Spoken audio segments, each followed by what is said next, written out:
The day my husband, Malcolm Hargreaves, walked into that conference room and found me seated at the head of the table, I watched something I had never seen in 28 years of marriage. I watched him go still.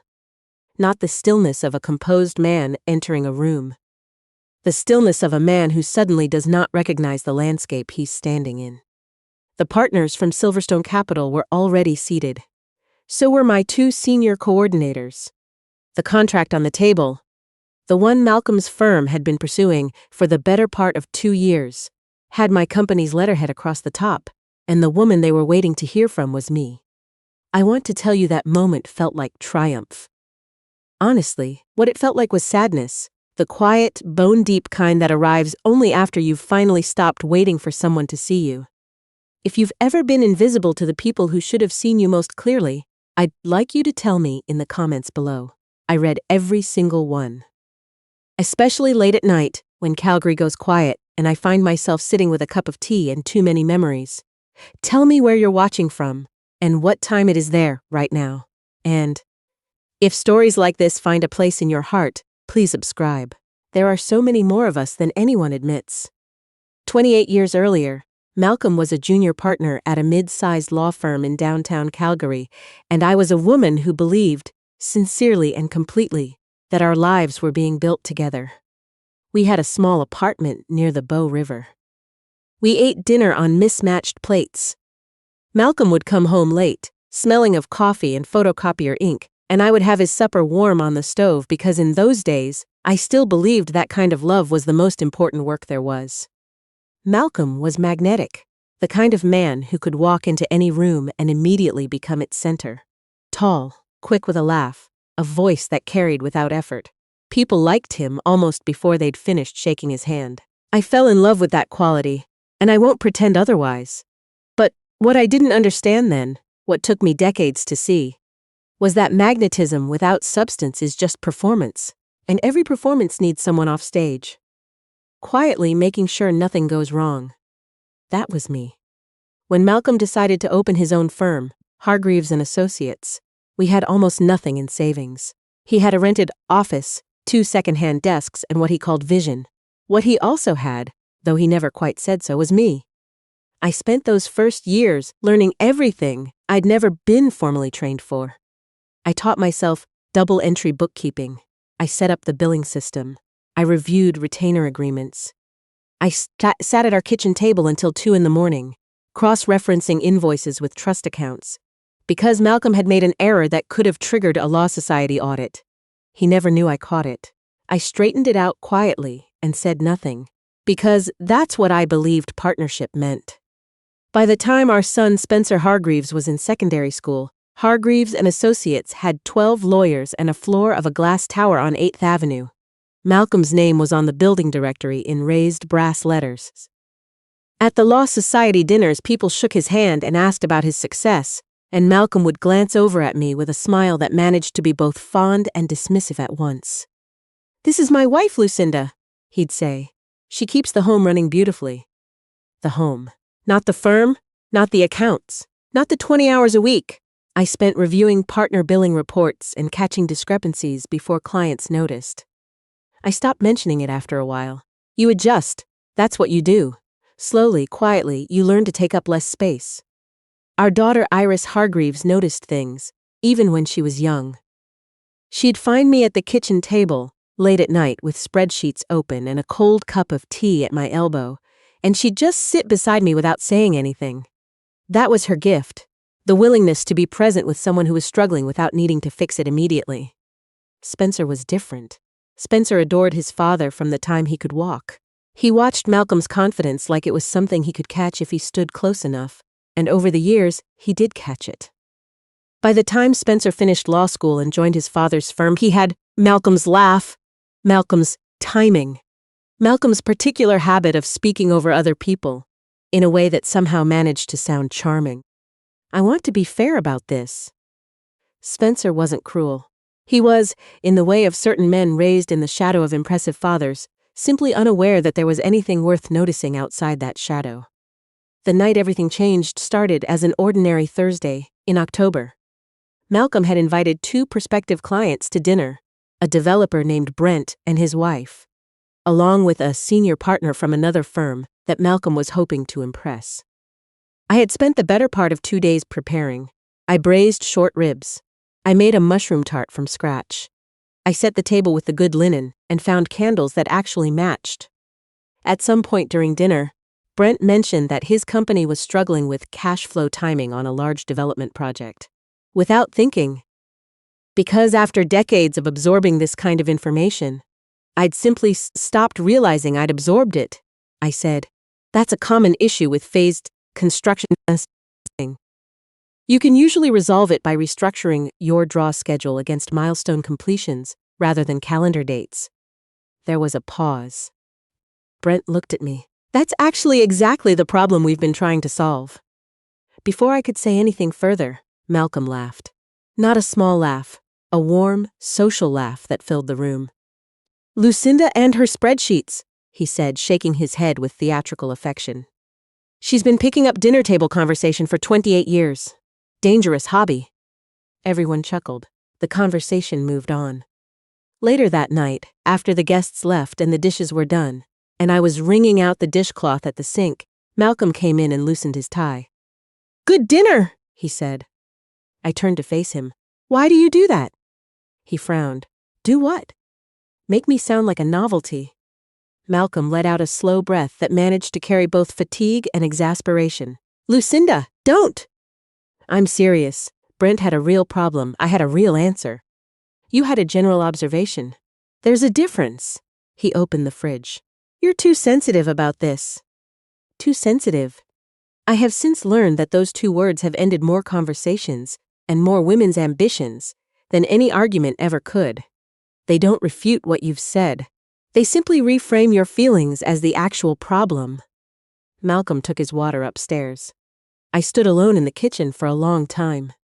And somewhere in that silence, something shifted. Not dramatically. Not like a light going on. More like a window opening that had been painted shut for years. I started asking myself a question I had been carefully avoiding for a very long time. What if the reason Hargreaves Associates had never had a major billing catastrophe, never lost a key client to a simple administrative failure, never walked into an audit unprepared? What if the reason for all of that was standing alone in this kitchen right now, wringing out a dishcloth? The thought scared me. Because once you see something that clearly, you cannot make yourself unsee it. I told my family over Sunday dinner 3 weeks later. Iris was helping me carry plates to the table. Malcolm was at the head, scrolling through something on his phone. Spencer had come with his partner Grayson, and the 4 of us were sitting down to pot roast and roasted vegetables when I heard myself say it. I've been thinking about starting my own firm. The table went quiet in that particular way where everyone is processing and nobody wants to be first. Malcolm looked up slowly from his phone. I kept going. A financial consulting practice. For small and mid-sized businesses, there's a real gap in the market, especially for companies that aren't large enough to afford a full-time CFO, but are complex enough to need that kind of guidance. Malcolm set his phone down, and then he laughed. Not a mean laugh exactly, more the kind of laugh that assumes the joke is so obvious that the logger doesn't even need to explain it. He leaned back in his chair. Lucinda, you're 61 years old. I'm aware of my age. You haven't worked outside this house in over 2 decades. I've worked, just not outside it. Spencer cleared his throat and looked at his father the way sons look at fathers when they're waiting for someone else to say the thing they're already thinking. Malcolm obliged. Love, I think what you mean is that you've been a tremendous support to me. That's real. But running a firm, that's a different animal entirely. I know how to run a firm. You know how to manage a household. Those 2 sentences sat across from each other at my own dining table. Iris set her fork down. Mom, I think it's a wonderful idea. Malcolm smiled at her patiently. Iris, your mother has never invoiced a client, never pitched a prospective account. I've reviewed every partner invoice at your firm for 15 years, I said quietly. The room went very still. Malcolm stared at me. What? I caught a billing discrepancy in 2009 that would have triggered an ethics review. I corrected it before it was filed. You were in Vancouver at the time. I paused. Would you like me to continue? It was the first time in 28 years that I had said something like that out loud at a table with my family, and I want to tell you, it felt powerful. What it actually felt like was terrifying, because you can see in a person's face the exact moment they start recalculating who you are. And sometimes that recalculation makes them angry. Malcolm's jaw tightened slightly. That's not the same as running your own practice. Spencer added carefully, Mum, the liability alone. I'm not asking for permission. I said it gently, but I said it. The dinner continued. The conversation moved to other things, but I noticed Malcolm barely looked at me for the rest of the evening, and Spencer kept exchanging glances with his father, in a way that reminded me, painfully, of the two of them on job sites when Spencer was a teenager. A private language I had never been invited to learn. Iris helped me with the dishes afterward. She waited until we heard the television go on in the other room. You're doing it, she said. It wasn't a question. I think so. Good. She handed me a plate. I've been watching you hold that place together for years. It's time someone watched you for once. I turned the water off so she wouldn't hear that I was crying. The first 6 months of Hargreaves Financial Consulting were, in the most honest terms I can offer, deeply humbling. I set up a small office in our spare bedroom. I built a website using a free template that looked exactly as professional as that sounds. I sent introductory letters to 43 small businesses in Calgary and received 4 responses, 3 polite declines, and 1 phone call from a man who wanted to know if I handled personal tax returns. I did not. Malcolm never asked about it directly. He would walk past my office and glance in with an expression somewhere between bemused and patient. The look you give someone who has taken up watercolor painting and seems to be enjoying themselves. One evening he leaned in the doorway and said, with what sounded like genuine kindness, You can always step back from this, you know. Nobody would think less of you. I looked up from my screen. I know. He nodded and walked away, and I turned back to my monitor and kept working. 6 weeks in, I received a call from a woman named Cora Nichols. She owned a small catering company in Inglewood and had been referred to me by someone who'd seen my website. Cora sounded exhausted over the phone. Her voice had the particular flatness of someone who has been carrying too much for too long. I've got a big contract coming up, she said, a corporate account. But my books are a disaster and I don't even know where to start. Would you like me to take a look? There was a pause. Are you sorry? I have to ask, are you actually qualified for this? Your website was a bit sparse, I offered. Yeah, I am qualified. I'll show you my credentials when you come in. And if after 20 minutes you don't think I can help you, you owe me nothing. Cora came to my spare bedroom office the following Tuesday, carrying a canvas bag full of receipts and a look on her face that I recognized immediately. It was the look of someone who has spent a long time being told they aren't handling things correctly, but hasn't been told how to handle them differently. We spent 3 hours going through everything. I found she had been over-reporting mileage in a way that created a red flag pattern, under-reporting equipment depreciation, and had structured her subcontractor payments in a way that created accidental payroll tax liability. None of it was malicious. All of it was fixable. When we finished, Cora sat back in her chair and stared at the ceiling. I've been operating like this for 6 years. You've been surviving, I said. Now let's see what thriving looks like. She landed the corporate contract. She called me 2 weeks later, her voice cracking. We got it! I was standing at my kitchen counter when she called, and I had to set the phone down for a moment because my hands were shaking. Not because it was a large contract, because someone had trusted me, and I had not let them down. Cora told other people. Small business owners, a flooring contractor, a woman running a daycare cooperative, a retired electrician who had launched a small property management company and had no idea what he'd gotten himself into. And slowly, so slowly I barely noticed it happening, my calendar started to fill. The evening that changed everything happened at a business council reception at the Hyatt Regency. 7 months after I'd registered my company. Malcolm and I arrived together, as we always had. He moved into the room with the ease of a man who considers every gathering a home court. I followed, as I always had, a step behind, smiling at people whose names I remembered even though they never seemed to remember mine. At one point, Malcolm introduced me to a group near the bar. "Gentlemen, my wife Lucinda." A pause then, and I will always remember this exact phrasing. "She's been keeping herself busy. Started a little consultancy."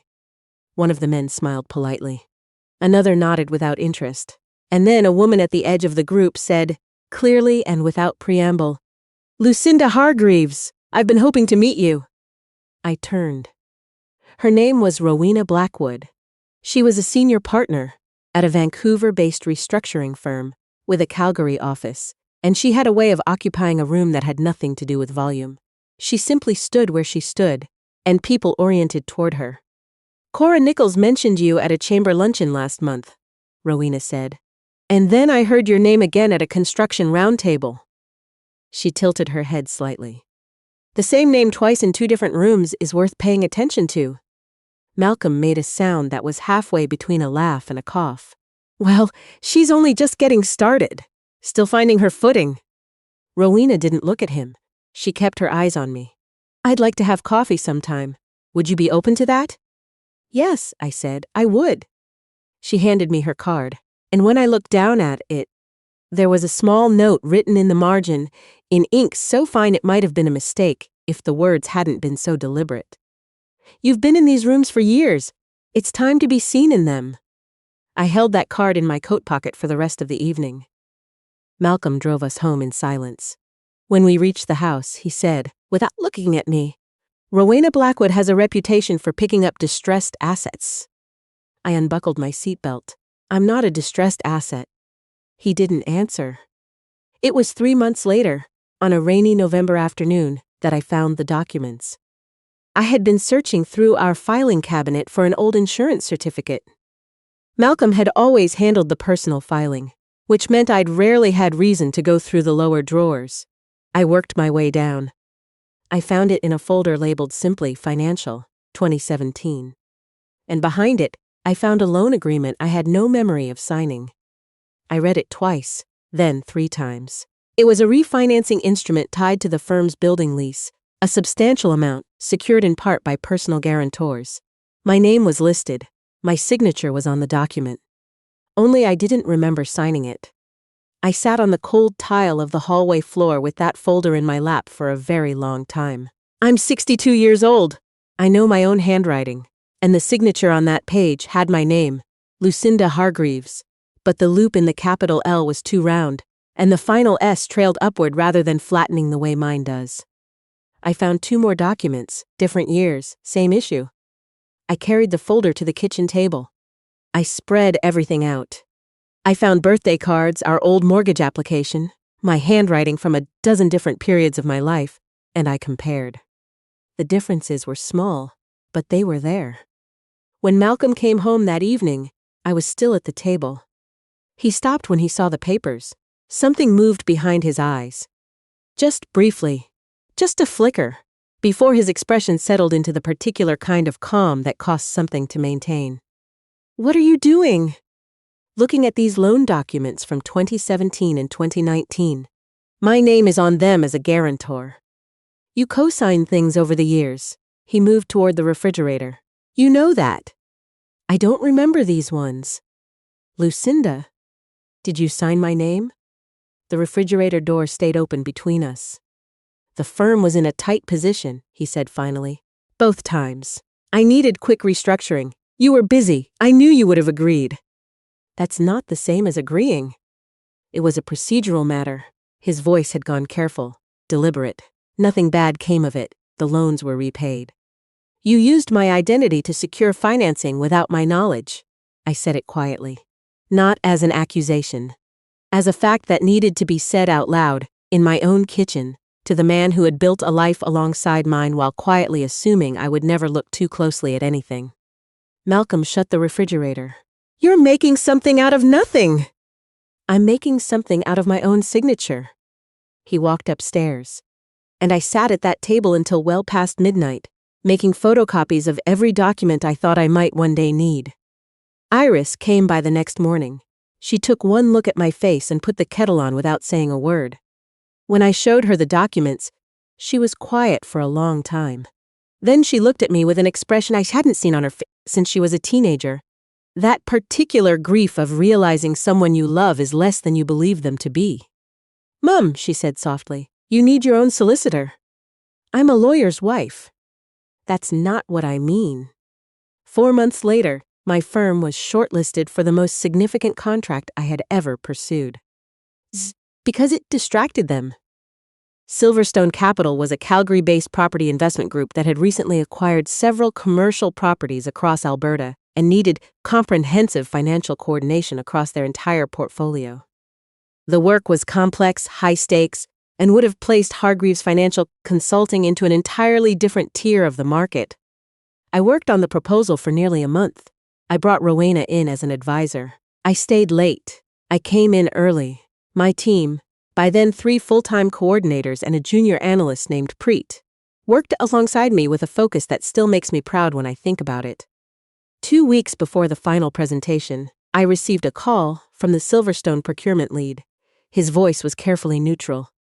"Miss Hargreaves, we've received some concerns from a third party about your firm's capacity to handle a contract of this size." My stomach dropped. "What kind of concerns?" "Questions about your direct experience with portfolio-level coordination, and whether your background is truly independent or primarily derived from your husband's practice." I sat very still. "Who raised these concerns?" A pause. "I'm not in a position to say." I didn't need him to. That evening, I drove home and walked into the living room where Malcolm was watching the news. I stood in the doorway for a moment, looking at him.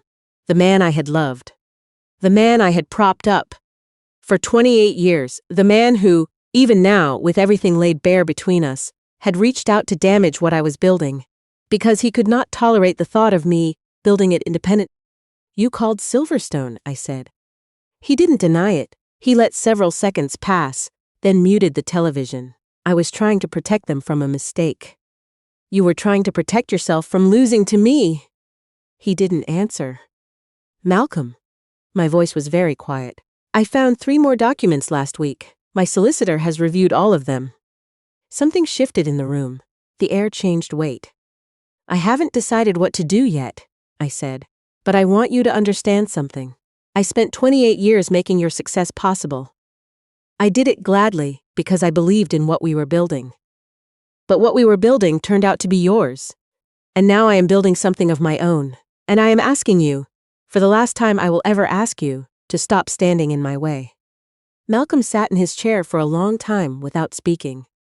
"I'll call them," he said finally. "I'll tell them it was a misunderstanding." I nodded once, then I went to bed.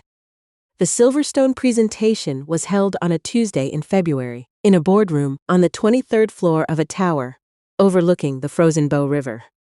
I arrived early. I set out my materials. I thanked the administrative staff by name, and when the Silverstone partners filed in and took their seats, I felt something I hadn't felt in a very long time. Not confidence exactly, but permission. Permission to take up the full space of who I actually was. Halfway through our presentation, the boardroom door opened. Malcolm came in. He wasn't expected. He wasn't presenting. Hargreaves Associates had already had their session the previous afternoon. He had come, I understood immediately, to watch. Perhaps because he couldn't help himself. He took a seat near the back wall, and I looked at him, just once, and then I looked back at the partners who were waiting for me to continue. I continued. By the time we finished, I could feel the room. Not the way Malcolm felt rooms, not through charisma or volume, but in the quieter way of someone who has learned to read what is happening beneath the surface of things. I could tell we had done what we came to do. The managing director shook my hand at the end and said, simply, "We'll be in touch very shortly." They called the following morning. Hargreaves Financial Consulting had been awarded the contract. Spencer came to see me that afternoon. I hadn't called him. Iris had. And he arrived at my office with his coat still half on, and a look on his face that I can only describe as a man who has walked into a room and found the furniture rearranged in a way that finally makes sense. He stood in my doorway for a moment. Then he said, "I didn't know." "About the contract." "About any of it." He stepped inside. "About the billing you fixed. About the documents. About how long you'd been. He stopped. I grew up in that house, Mum. I didn't see it. I reached across the desk and took his hand. You were a boy watching his father, I said. You learned what you were shown. That's not the same as choosing it. Spencer's eyes filled. He's not a man who cries easily. Too much of his father in him for that. But in that moment, in my small office with the gray February light coming through the window, he cried. And I let him. Because some things need to be felt before they can be left behind. It has been 2 years now since the Silverstone contract. My firm employs 11 people. We work with over 60 clients across 3 provinces. There are mornings I walk into my own building and still feel a small, startled pulse of wonder that this is mine, that this is real, that this is what I built from a spare bedroom and a laptop, and the nerve to take seriously the knowledge I'd accumulated over 3 decades of being dismissed. The legal matters involving the loan documents were resolved through a formal process. Malcolm retained a separate solicitor. The arrangement was quiet and thorough, and did not require me to publicly destroy the man I had once loved very much. I thought about that choice for a long time. Some people tell you that standing up for yourself means burning everything down. I have come to believe it means something quieter. It means refusing to absorb the damage anymore. It means requiring truth instead of convenience. Malcolm and I are no longer together. He lives in a smaller place near Eau Claire. We speak occasionally, with the careful politeness of people who share a long history and have agreed not to revisit most of it. One afternoon last spring, he asked to meet me for coffee. I almost didn't go, and then I thought, this might be the last real conversation we ever have, and I'd like to know I showed up for it.